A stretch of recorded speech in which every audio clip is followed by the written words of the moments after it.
Video amatir ini memperlihatkan permandian air terjun Bantimurung meluap saat diguyur hujan deras. Air terjun Primadona di Kabupaten Maros ini berwarna kecoklatan akibat derasnya aliran air sungai dari hulu. Tingginya debit air juga membuat akses ke beberapa spot wisata air terjun tergenang. Kondisi ini membuat pengunjung menurun drastis. Dari sebelumnya mencapai 2.000 orang dalam sehari, kini hanya berkisar 200 orang.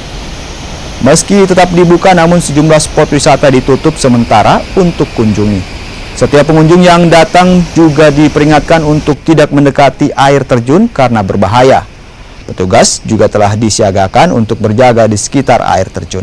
Ya, jadi sekarang ini karena curah hujan yang cukup tinggi di Kabupaten Maros selama beberapa hari ini, tingkat kunjungan wisatawan ke Bantimurung itu menurun drastis. Yang biasanya di hari Minggu di angka 1.500 sampai 2.000 orang, kemarin di hari Minggu di angka 200 orang.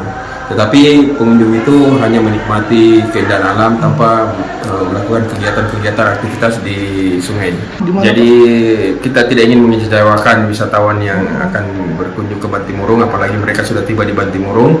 Kita tetap memberikan pelayanan, kita memperbolehkan kepada wisatawan untuk melakukan foto-foto bersama di beberapa tempat, khususnya spot air terjun.